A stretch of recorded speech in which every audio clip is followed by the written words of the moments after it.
어느덧 2020년이 다 지나고 다음 한 주를 남겨두고 있습니다.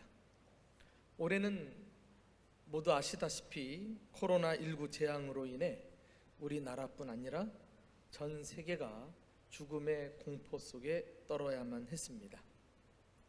아직도 끝나지 않은 코로나19 팬데믹 속에서, 팬데믹이 뭐예요? 전 세계적인 유행을 가르치지 않습니까? 그 가운데서도 열심히 살아오시느라 정말 수고 많으셨습니다. 그러나 분명한 것은 이 땅의 재앙은 끊이지 않고 일어날 것이라는 사실입니다. 코로나19 같은 전염병뿐만 아니라 각종 재난과 재앙들은 과거에도 있었고 앞으로도 있을 것입니다. 우리는 지금 그것들을 몸으로 직접 겪고 있는 것입니다. 이미 2000년 전에 예수님은 실제로 이런 일들이 일어나게 될 것이라고 말씀해 주셨습니다. 국지적인 재난으로 시작해서 전 세계적인 재앙으로 번져 나갈 것을 예고하셨습니다. 안타깝지만 예수님이 다시 오시기 직전까지 세상은 갈수록 더 상황이 나빠질 것입니다. 이것은 역사의 아이러니이기도 합니다. 사람들은 최첨단 문명의 발달로 인해서 세상은 점점 더 살기 좋아진다고 말합니다. 그러나 현실은 전혀 그렇지 않죠. 표면적으로는 살기 좋아진 것 같지만은 안으로 들어가 보면 정신적, 영적으로 사람들의 삶의 질이 현저히 나빠졌습니다. 이번 코로나19와 같은 전염병은 근본적으로 우리에게 역사관에 대해 질문을 던지게 합니다. 앞으로 이 세상은 어떻게 될 것인가? 그리고 우리는 어떻게 살아야 할 것인가? 사실 이 질문은 2000년 전 예수님의 제자들이 이미 가지고 있던 질문이었습니다. 세상 끝에는 무슨 징조가 있겠습니까? 오늘 본문은 제자들의 이 질문에 대해 예수님이 하신 답변의 말씀입니다. 이 말씀에는 우리가 가져야 할 올바른 역사관이 담겨져 있습니다. 역사관이 무엇입니까? 역사를 바라보는 관점 아니에요? 내가 어떤 역사관을 가지고 사느냐에 따라서 우리 주변에 일어나는 일들을 이해하게 될 것이고 그 이해에 따라서 행동 방식이 결정되어 나오는 것입니다. 바른 역사관을 가지고 있어야 이 세상을 지혜롭게 하나님의 뜻대로 살아갈 수 있는 것입니다. 저는 오늘 본문에서 언급한 올바른 역사관 세 가지를 여러분들과 함께 나누기를 원합니다. 그것은 세상의 역사는 종말을 향해 나아간다라는 것과 또 세상의 역사는 두 나라의 충돌이다라는 사실, 그리고 마지막으로 세상의 역사는 하나님께서 운행해 가신다라는 사실에 대해서 말씀을 드리고 싶습니다. 첫째는 세상의 역사는 종말을 향해 나아간다라는 사실을 함께 들여다보면 좋겠어요. 이 세상에는 역사를 보는 관점이 크게 세 가지가 있습니다. 다시 말해 세 가지 역사관이 있는데 그 첫째가 소위 순환론적 역사관이라고 말할 수 있어요. 그림으로 그린다면 이렇게 동그라미를 그릴 수 있습니다. 그리고 화살표를 그려놓으면 끝도 없이 돌고 도는 역사관, 이것을 소위 우리는 불교의 역사관이라고 말합니다. 역사는 반복된다고 말하는 것이죠. 두 번째 또 대표적인 역사관은 변증론적 역사관이라고 할 수 있어요. 이것은 그림으로 그린다면 이렇게 삼각형으로 그릴 수 있습니다. 그리고 그 삼각형 마지막에 방향이 이렇게 위로 계속 발전하는 그림으로 화살표를 붙일 수가 있겠습니다.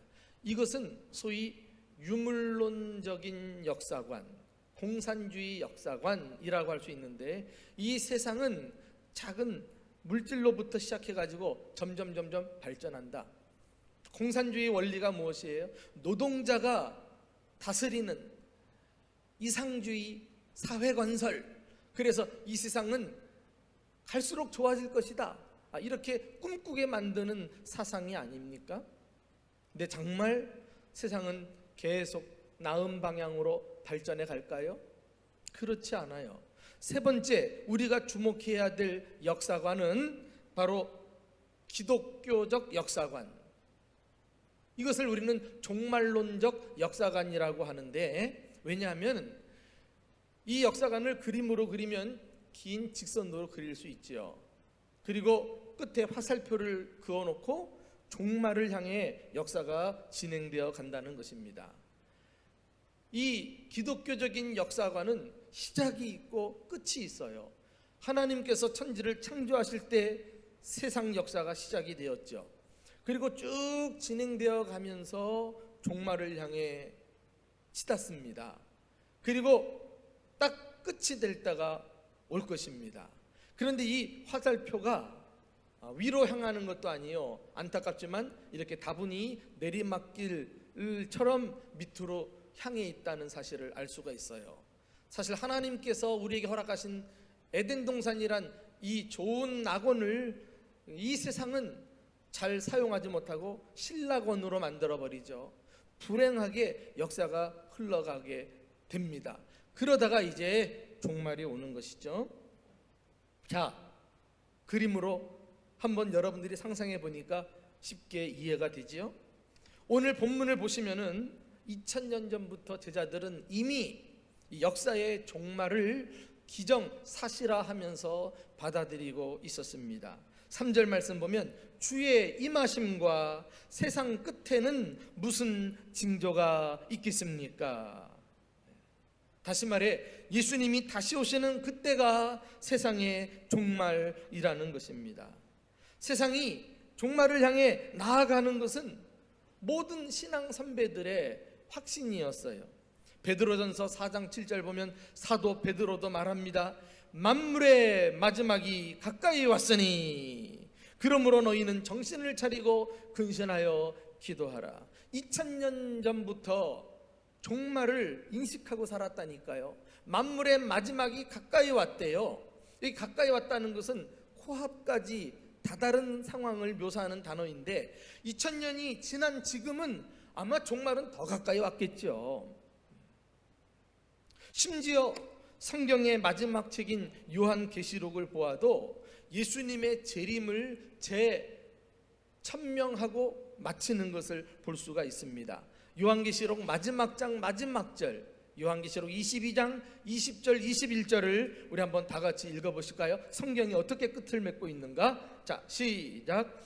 이것들을 증언하신 이가 이르시되 내가 진실로 속히 오리라 하시거늘 아멘. 주 예수여 오시옵소서. 주 예수의 은혜가 모든 자들에게 있을지어다. 아멘 하고 성경은 페이지를 닫게 됩니다.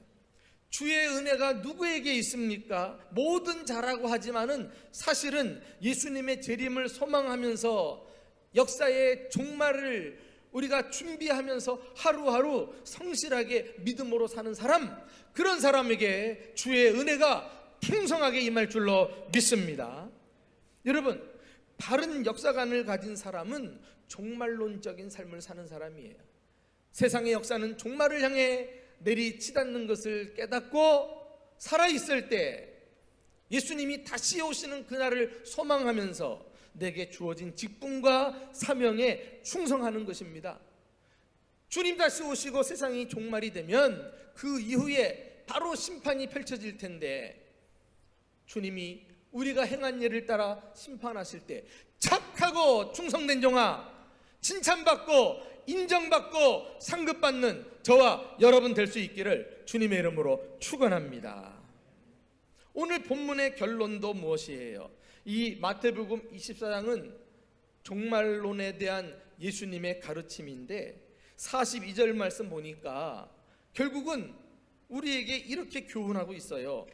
그러므로 깨어 있으라. 어느 날에 너희 주가 임할는지 너희가 알지 못함이니라.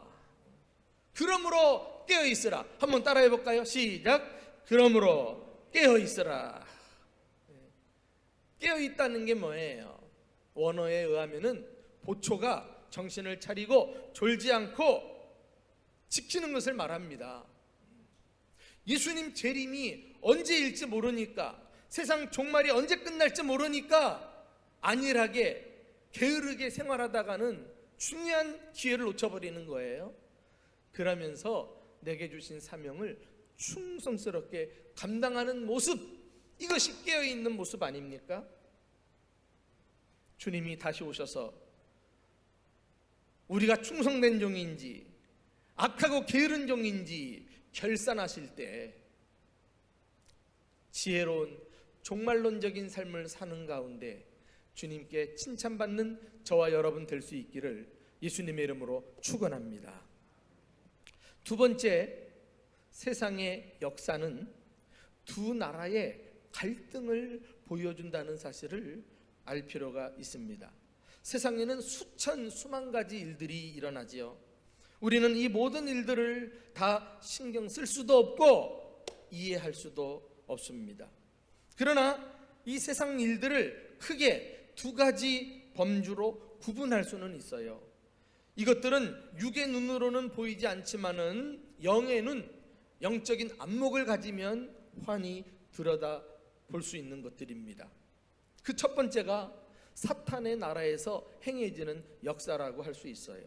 사탄은 악한 권력과 사이비 종교와 이 땅의 세속 문화를 가지고 온 세상에 악을 퍼뜨립니다. 온갖 타락과 부패를 조장해서 사람들을 죄의 수렁에 빠지게 하지요. 반면에 둘째로는 하나님 나라에서 행해지는 역사가 또 있습니다. 하나님은 성령과 말씀과 교회를 통해서 세상을 새롭게 하십니다. 그리고 죄에 빠진 사람들을 죄로부터 구원해내는 일을 하십니다. 사탄의 역사는 하나님을 대적하고 교회를 공격하고 어찌든지 복음 전파를 차단하려고 갖은 애를 쓰는 역사이죠. 그럼에도 불구하고 하나님 나라의 역사는 복음을 땅끝까지 전파해서 사탄의 나라를 저지하고 이 세상을 악과 불의로부터 지키려는 역사라고 할 수가 있습니다. 그러니까 세상 역사는 우리가 영적인 안목을 가지고 보게 되면은 이 사탄의 나라와 하나님의 나라 간의 치열한 영적 전쟁이라고 할 수 있어요. 지금도 보이지 않지만은 갈등하고 충돌하면서 역사는 흘러갑니다. 어떨 때는 악의 역사가 최고조로 달해요. 하나님이 아니 계신 것 같아요. 하나님의 역사는 찾아지지도 않아요. 그런데 보란듯이 또 시간이 지나면서 하나님의 역사가 또 최고조에 달하고 사탄의 역사는 꼬리를 내리고 이런 것들이 엎치락 뒤치락 역사성상에서 진행되면서 마지막 종말을 우리가 맞이하게 된다는 것입니다. 그런데 성경의 기록을 보면 특별히 요한계시록의 마지막 되어질 일을 쭉 설명하는데 한 가지 중요한 것은 역사가 어떻게 진행되는가, 이 사탄의 역사가 점점 더 강하게 처음에는 국지적으로 시작했지만은 전 세계적으로 영향을 펼칠 것을 말씀하고 있어요. 그래서 악이 최고조에 달하는 그날, 그때가 종말입니다. 그런데 아까도 말씀했죠. 하나님의 나라의 역사도 있다고.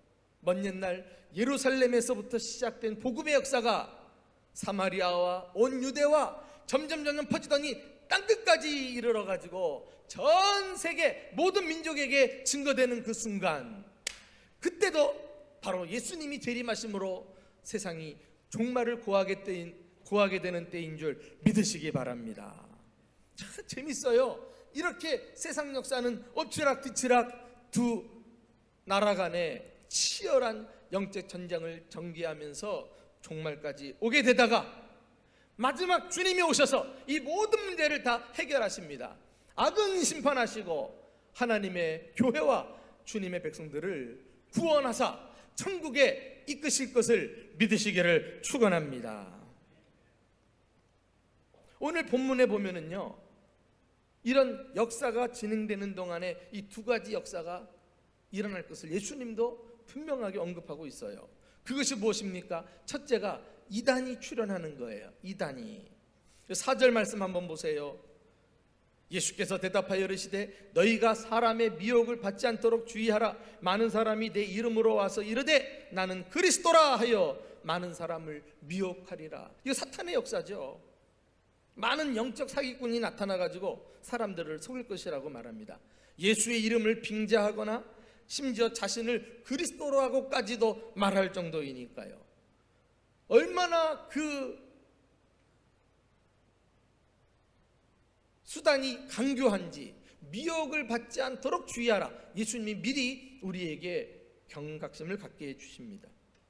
그러니까 유창한 언변, 그리고 화려한 겉모습, 그리고 강력한 능력을 가지고 마치 그리스도처럼 행세한다는 거예요. 사람들이 그런 모습들을 보고, 현상들을 보고 따라갑니다. 오늘 본문에도 다 읽진 않았습니다만은 24절 한번 보세요. 구체적으로 나오고 있어요. 24절. 자, 시작. 거짓 그리스도들과 거짓 선지자들이 일어나 큰 표적과 기사를 보여 할 수만 있으면 택하신 자들을 미혹하리라. 그들이 점잖게 말로만 하면 안 믿으니까 초자연적인 역사, 강력한 능력을 행하니까 눈에 보이는 것을 따라서 사람들이 확 그냥 빠져들거든요. 저기에 예수가 있다, 저기에 참 진리가 있다 이러고 가요. 얼마나 불안합니까? 미혹하는 걸 몰라요. 여러분, 초자연적인 현상 그리고 강력한 이적과 능력은 사탄도 흉내낼 수 있습니다. 그러므로 눈에 보인다고 다 진리가 아닌 거예요. 요즘 같은 이 위기의 때에는 정말 보이지 않고 들리지 않고 손에 잡히지 않아도 기록된 하나님 말씀에 근거해서 말씀 따라가야지. 적당하게 말씀 보고 보이는 것 따라가다가는 다 미혹당합니다. 우리 대전중부교회는 진리와 이 복음의 터 위에 세워진 우리 교회, 이 교회를 이루고 있는 성도님들 한 분 한 분이 끝까지 말씀 중심, 말씀을 앞세우고 신앙생활하는 저와 여러분 될 수 있기를 예수님의 이름으로 축원합니다. 또 두 번째 사탄의 역사는 난리와 재난이 발생한다는 거예요. 여기 6절 말씀 보면 난리와 난리 소문을 듣겠으나 너희는 삼가 두려워 말라. 이런 일이 있어야 하되 아직 끝은 아니니라. 민족이 민족을, 나라가 나라를 대적하여 일어나겠고 곳곳에 기근과 지진이 있으리라. 얼마나 혼란스럽습니까? 막 혼돈의 세계가 펼쳐집니다. 나라끼리 싸웁니다. 또 곳곳에 기근과 지진이 일어나요. 이상, 기후, 천재지변으로 몸살을 앓습니다. 그런데 이 모든 것은 재난의 시작이라. 재난, 각종 자연재해, 전염병과 질병, 환경오염 등등 이 세상은 우리가 이루어놓은 업적에도 불구하고 실제로는 살기가 척박한 그런 환경으로 바뀌어가고 있다는 사실을 성경은 이미 우리에게 지적하고 있어요. 이게 다 인간의 탐심으로 말미암아 이 창조 질서를 보존하지 못하고 인간들이 파괴해서 일어난 결과들이 아니에요? 그리고 미움과 증오로 인해서 전쟁을 일으키는 결과로 인해서 난리와 난리의 소문이 일어나는 거 아니겠어요? 악한 역사예요. 악한 역사. 또 그것뿐만 아니에요. 기독교에 대한 박해도 일어납니다. 이 9절 말씀 보세요. 그때의 사람들이 너희를 환란에 넘겨주겠으며 너희를 죽이리니 너희가 내 이름 때문에 모든 민족에게 미움을 받으리라. 이게 초대교회에만 해당되는 이야기라고요? 아니요. 지금도 예수 이름 때문에 예수 믿는다고, 예수 전한다고 목이 달아나고 화형에 처하고 총살을 당하는 일이 얼마나 많은데요. 세계 복음화 운동 협회에서 보고한 바에 따르면요, 지난 세기에 비해서 2000년대 들어와 가지고 순교자의 수가 무려 4배나 늘어났다 그래요. 지금도 이슬람권에서, 공산권에서, 저 타 종교권에서 복음을 전하다가 그 전한 복음을 믿다가 사람들이 핍박받고 목숨을 잃는다니까요. 우리 가까이에서 지금도 일어나고 있는 현상입니다. 이렇게 세상은 갈수록 더 기독교를 박해할 것입니다. 더 많은 순교자들이 종말에 다가오면 다가올수록 일어나게 될 것입니다. 이때 우리가 정신을 똑바로 차리지 않고 흐리멍텅하게 믿었다가는 믿음의 변절자가 되고 말 거예요. 또 하나 사탄의 역사는 사랑이 식어져 버린다고 하는 것입니다. 12절 말씀 보면 불법이 성함으로 많은 사람의 사랑이 식어지리라. 사람들 마음속에 여유가 없어요. 따뜻한 온기가 사라졌어요. 냉랭합니다. 그리고 사람들이 냉정해졌습니다. 마음은 굳어지고 강팍해지고 완악해지고 사람들에 대한 배려가 없이 오로지 자기중심적으로 이기적으로 살아가는 현대인들의 모습이 맞아떨어지지 않아요? 안타까운 것은 그리스도인들도 이런 세상 사람들의 분위기에 휩쓸려가지고 주님의 사랑은 간 곳 없고 자기만 챙기고 이기적으로 살아가는 이런 모습들을 보면서 안타깝기가 그지없습니다. 여러분, 이렇게 이단의 출현, 재난의 발생, 기독교에 대한 박해, 그리고 사람들의 가슴속에 사랑이 식어져 버리는 현상들, 이런 일들로 인해서 이 세상은 어두워져 가고 사탄은 자기 세상 만난 것처럼 날고 뛰고, 그래서 믿는 자들이 숨이 막히듯 고통스러워하는 시대를 우리가 살아가고 있지 않습니까? 그러나 여기에 사탄의 역사만 있는 거 아니에요. 세상 역사는 하나님의 역사도 같이 흘러간다 그랬잖아요. 바로 복음이 전파되고 있습니다. 자, 우리 14절 말씀 한번 다 같이 읽어볼까요? 14절 말씀입니다. 시작. 이 천국 복음이 모든 민족에게 증언되기 위하여 온 세상에 전파되리니 그제야 끝이 오리라. 할렐루야. 얼마나 소망이 넘치는 말씀입니까? 그럼에도 불구하고 천국 복음이 온 세상에 전파되리라. 할렐루야. 복음의 확산은 모든 민족에게 전파되기까지 멈추지 않을 것입니다. 악의 역사가 득세하는 것 같지만 하나님의 나라의 역사도 그에 못지않게 악을 차단하면서 하나님의 나라를 온 땅에 확장시켜 나갈 것입니다. 지난주를 살펴본 대로 이런 복음은 그 누구도 막을 수가 없어요. 그리하여 드디어 땅끝까지 복음이 이르게 되고 그에 맞서 사탄의 공격도 만만치 않죠. 그래서 세상의 악이 최고조에 달하는 그 순간 비로소 예수님은 천사장의 나팔소리와 큰 호령소리와 함께 영광 중에 이 땅에 재림하실 것을 믿습니다. 그리하여 최후 심판을 펼치셔서 사탄과 주님께로 돌아오지 않은 악한 자들은 지옥 영원한 불못에 던지게 될 것이고 주의 몸된 교회와 그때까지 믿음을 지키며 그리스도인으로 살았던 사람들을 하나님은 천국으로 이끌어 주실 것입니다. 여러분, 오늘날도 우리 주변에서 벌어지고 있는 모든 현상들을 바로 이런 역사관을 대입시켜서 파악해 보시면 의미가 있어요. 요즘 우리 사회 이슈는 소위 차별금지법에 대해서 한국 교회를 중심으로 건강한 시민단체와 학부모 단체들이 연합해가지고 대응하고 있는 거 아니겠어요? 여름에는 한 정당에서 포괄적 차별금지법이라고 해가지고 교묘하게 그럴듯한 법을 만들어서 제정을 하려고 하다가 본회에 올리기 전에 법사위원들이 그 법을 살펴보는데 너무 하자가 많으니까 캐비넷에 지금 처박아 놓고 계류 중이에요. 그런데 또 한 정당에서 우리 대전의 유성구 지역구인 이 모시기 국회의원이 이번에는 평등법이라는 이름을 가지고 차별금지법을 또 만들어서 국회의원들 동의를 받으려고 도장 찍으러 다니고 있잖아요. 발의 준비 중이에요. 그래서 제가 대전 기독교연합회 회장의 이름으로 지난 화요일 날 서울 광화문에 한국프레스센터에 가가지고 기자회견을 했어요. 성명서를 발표를 했습니다. 여러분, 이렇게 한국 교회가 이런 악법에 대해서 대항하는 것은 단순히 법을 제정하고 말고의 차원이 아닌 것입니다. 이것은 세상의 악한 가치와의 싸움이에요. 진리 싸움이에요. 바로 영적인 싸움인 것입니다.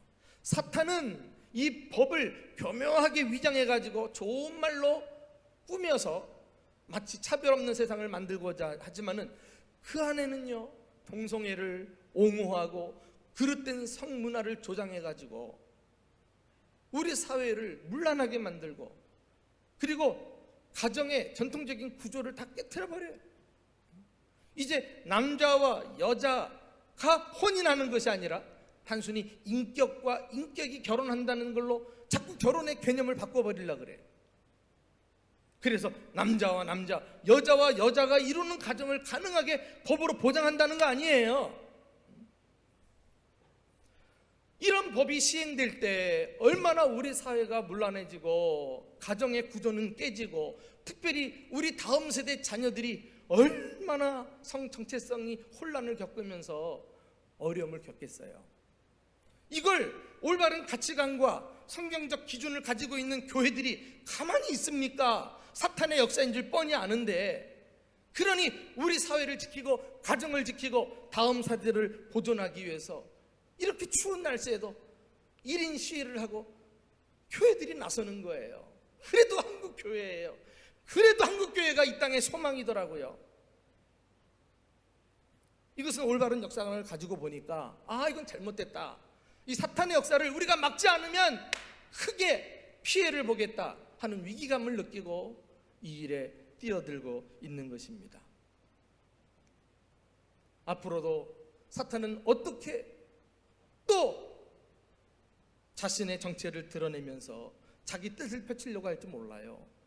우리는 영적인 안목을 가지고 하나님의 나라 선한 사업, 복음을 전파하는 이 일에 매진하면서 사탄의 나라를 저지하고 하나님의 뜻을 이 땅에 이루는 저와 여러분 될 수 있기를 주님의 이름으로 축원합니다. 마지막으로 세상의 역사는 하나님이 운행해 가신다는 사실을 꼭 기억하십시오. 아마도 이것이 올바른 역사관, 기독교 역사관의 가장 중요한 특징이라고 할 수 있어요. 한마디로 세상의 역사를 사람의 역사로만 보지 않고 하나님의 역사로 보는 거예요. 히스토리. 어떤 사람은 그것을 히스토리란 뜻이다. 히스가 누구냐? 하나님이 아니냐? 그래서 이 세상 역사는 궁극적으로는 하나님이 써내려 가시는 당신의 역사다. 이렇게 보는 것도 의미가 있어요. 다른 역사관은 하나님을 역사의 주인으로 고백하고 하나님의 주권적인 섭리를 인정하는 것입니다. 하나님께서 역사의 키를 손에 잡으시고 이끌고 계심을 확신하는 거죠. 크고 작은 역사의 모든 일은 우연하게 저절로 자기 마음대로 벌어지는 것이 아니라 하나님의 어떤 뜻과 의도를 가지고 하나하나 정확한 때에 그 일을 허락하심으로 결국은 모든 것을 합력하여 선을 이루시는 주님의 놀라운 계획을 우리는 믿어 의심치 않는 것입니다. 그 하나님의 선한 뜻이 뭘까요? 궁극적인 하나님의 뜻은 무엇일까요? 그렇죠. 하나님은 악을 심판하시고 하나님의 백성들을 구원하사 하나님의 뜻을 이루고자 하시는 것 아닐까요?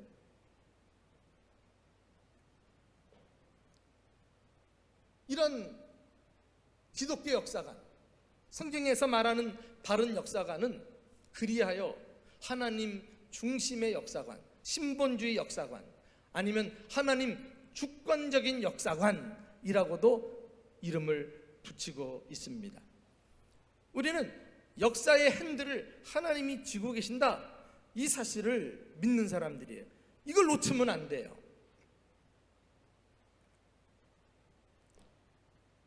제자 중에 가장 오래 남아서 장수했던 사람은 사도 요한입니다. 그가 가장 오래 살았던 이유가 있어요. 하나님이 그를 남겨두신 이유가 있어요. 결국은 밤모섬이라는 곳으로 유배가게 만들어가지고 그곳에서 홀로 거하는 동안에 환상을 보게 하시고 앞으로 되어진 일을 기록해 하십니다. 그게 요한계시록 아니에요? 그 요한을 통해서 하나님의 역사의 비밀을 알려주시고자 요한을 사용하신 거예요.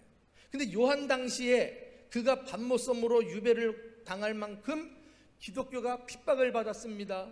믿는 사람들이 어려움을 겪는 상황이었어요. 그러니까 경건한 백성들이 얼마나 낙심하고 좌절했겠어요. 그때 밤모섬에 있던 사도 요한이 어느 날 영안이 열리고 환상을 보게 됩니다. 그때 본 환상이 무엇인가? 바로 천상에 하나님께서 그 중심의 보좌에 앉아 계신 모습이었어요. 우리 한번 다 같이 요한계시록 4장 10절 11절 말씀을 함께 읽어보실까요? 시작. 24 장로들이 보좌에 앉으신 이 앞에 엎드려 세세토록 살아계신 이에게 경배하고 자기의 관을 보좌 앞에 들이며 이르되 우리 주 하나님이여 영광과 존귀와 권능을 받으시는 것이 합당하오니 주께서 만물을 지으신지라 만물이 주의 뜻대로 있었고 또 지으심을 받았나이다 하더라. 할렐루야. 어떤 환상을 본 거예요? 천상에 어떤 일이 펼쳐지고 있는가를 본 거예요. 그 중심에 보좌가 있고 보좌에 앉으신 하나님이 있는데 그 보좌를 둘러서서 24 장로들이 찬양을 드리고 있어요. 24 장로는 열둘 해가지고 구약과 신약의 구원받은 백성들을 말합니다. 우리가 구원받고 다 천상에 올라가면 하나님 보좌에 둘러서 가지고 주님을 찬송하는 일을 하게 되어요. 그때 어떻게 합니까? 자기 관을 하나님께 드려요. 주님께서 잘했다고 칭찬해서 상급으로 주신 영광의 면류관을 우리가 영원히 쓰지 않고 하나님께 올려드린다니까. 그러면서 주 하나님께 영광과 존귀와 권능이 있도다 찬송을 불러요. 만물을 주님께서 지으셨으니 만물이 그의 뜻대로 있고 지으심을 받았나이다. 이게 무슨 말이에요? 만물이 주로 말미암고 주에게로 다시 돌아감이니이다. 하나님의 절대 주권 신앙을 찬송하고 있는 것 아니겠어요? 보좌에 앉으신 하나님, 그리고 온 땅에 구원받은 백성들이 그 보좌에 찬양을 올려드리는 이 모습이야말로 역사를 주관하시고 다스리시는 하나님을 인정하고 있는 교회의 모습을 보여주는 것이 아닙니까? 이 보좌는 역사의 중심, 그리고 우주의 중심이 아니겠어요? 그렇습니다. 사랑하는 교회 여러분, 세상이 아무리 어둡게 보이고 역사가 절망스러워도 우리 힘으로 붙이는 어려운 문제를 직면했어도 하나님이 이 세상을 주관하시고 심지어 악한 자라도 다스리셔서 하나님께서 하나님의 때에 주님의 뜻을 펼치실 것을 조금 더 의심치 말기를 예수님의 이름으로 축원합니다. 반드시 주님은 당신의 교회를 보존하실 거예요. 그의 백성들을 지켜주실 거예요. 심지어 이 코로나19와 같은 어려움 속에서도 하나님의 절대 주권 신앙을 가지고 역사를 다스리시는 하나님을 믿음으로 바라본다면 이 팬데믹조차도 코로나조차도 교회를 결코 허물 수 없으며 이 상황이 지나간 이후에 교회는 더 왕성하게 빛을 발하고 하나님의 뜻을 이루는 아름다운 그리스도의 신부로서 쓰임받게 될 줄로 믿습니다. 이걸 우리는 붙들고 믿음으로 살아가야 할 것입니다. 오늘 본문의 나머지 부분은 이런 역사의 주인이신 하나님, 다시 말해 예수 그리스도께서 역사 속에서 우리가 어떻게 살아야 하는지를 교훈하고 있어요. 그 첫째가 두려워하지 말라는 거예요. 한번 따라합시다. 두려워하지 말라. 자, 우리 6절 말씀 한번 다 같이 읽어볼까요? 6절 시작. 난리와 난리 소문을 듣겠으나 너희는 삼가 두려워하지 말라. 이런 일이 있어야 하되 아직 끝은 아니니라. 이 두려워한다는 것은 헬라어 원어상에 난리 법석을 피우면서 소리내서 통곡하는 이런 모습을 묘사하는 단어입니다. 안절부절하는 거죠. 그것은 불신자들이나 하는 것이고, 하나님의 구원하심과 하나님께서 역사를 손에 쥐고 계심을 믿는 사람들은 결코 두려워할 필요가 없다는 거예요. 하나님이 지키시고 보존하실 것이기 때문에. 이 세상이 이러다가 어떻게 되지? 우리는 그러면 앞으로 어떻게 될 거야? 이런 비관주의는 결코 성경적인 태도가 아닌 것입니다. 사탄마귀는 자꾸 우리에게 부정적이고 비관적인 마음을 심어줘가지고 삶의 의욕을 떨어뜨리고 믿을 만한 동기조차도 다 꺾어버려요. 그래서 주님께서 미리 예고하시잖아요. 너희들 두려워하지 마라. 이런 일은 있어야 할 거야. 당연히 지금 우리가 겪는 일들은 역사상에서 일어나는 당연히 계획된 일이니까 우리가 이 사실을 깨닫고 마음으로 무장하고 담대하게 살라는 거예요. 마치 우리가 자동차를 타면은 안전벨트를 매잖아요. 그러면 이제 운전하는 사람이 출발해요. 든든합니다. 예수님께서 우리 역사의 핸들을 잡으시고 우리보다 앞장서 운행하신다고 하는 사실을 믿을진데, 안전벨트를 동여매듯이 우리가 두려워하지 말고 담대함을 가지고 주의 말씀을 따라가는 저와 여러분 될 수 있기를 예수님의 이름으로 축원합니다. 두 번째는요, 끝까지 인내하라는 거예요. 이런 일이 있어야 돼. 아직 끝은 아니니라. 계속해서 재난은 진행 중이라는 거예요. 하나님의 뜻은 계속 진행되어 가고 있는 것입니다. 세상이 아무리 악해져 가도 하나님의 일정표대로 착착착착 돌아가고 있으니까 우리가 결코 낙심하지 말고 끝까지 믿음으로 인내하는 이것이 중요합니다. 그래서 오늘 13절 말씀에 뭐라 그랬어요? 13절 말씀 마지막에 가서 우리 한번 다 같이 읽어볼까요? 시작. 그러나 끝까지 견디는 자는 구원을 얻으리라. 할렐루야. 여러분, 이 세상에 이단이 출현하고 난리와 재난이 발생하고 기독교인들이 핍박을 받고 사람들 마음속에 미움과 증오가 가득 찰 것이지만은 그런 상황 속에서도 두려워하지 말고 끝까지 견디는 자는 하나님이 반드시 구원해 주실 것을 약속하고 있음을 우리가 기억해야 되겠습니다. 마지막 세 번째로 힘써 복음을 전하라고 하십니다. 자, 이제 14절 말씀 다시 한번 읽어보겠습니다. 14절이에요. 시작. 이 천국 복음이 모든 민족에게 증언되기 위하여 온 세상에 전파되리니 그제야 끝이 오리라. 복음 전도는 예수님의 재림을 앞당기는 행위예요. 예수님을 우리가 그렇게 사모한다면, 그리고 우리가 다시 주님이 오시는 날 악으로부터 구원받고 최후 승리하기를 원한다면 복음이 전 세계에 하루빨리 확산될 수 있도록 복음을 전파해야 한다는 것입니다. 지난 주일 우리는 사도 바울이 감옥에 갇혔지만 하나님의 말씀은 매이지 아니하니라. 감옥에서도 복음의 횃불을 높이 들었던 것 기억하시죠? 내가 갇힌 것이 도리어 복음의 진전이 되었노라. 그래요. 이렇게 감옥에서도 복음 전하기를 힘썼던 그리스도인들이 있었다면 우리는 지금 감옥에 갇힌 거 아니잖아요. 잠시 코로나19로 어려움을 겪을 뿐입니다. 이것도 하나님이 정하신 때가 되면 다 거두어질 것입니다. 중요한 것은 우리가 지금이라도 이 복음을 드러내고 내가 머무는 삶의 현장에서 예수 그리스도를 높이고, 그래서 어찌든지 하나님의 나라를 확장하는 일에 쓰임받는 저와 여러분이 될 수 있기를 예수님의 이름으로 축원합니다. 그렇습니다. 지금 우리에게 필요한 것은 올바른 역사관이에요.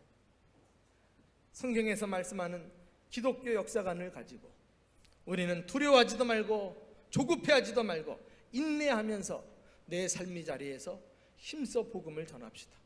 하나님께서는 우리를 기억하실 것입니다. 지금 우리를 붙들고 계십니다. 역사를 운행하시는 하나님께서 우리에게 최후 승리 안겨다 주실 것을 확신합니다. 이 믿음을 가지고 코로나19 가운데서도 믿음으로 이겨내가는 저와 여러분 될 수 있기를 예수님의 이름으로 축원합니다.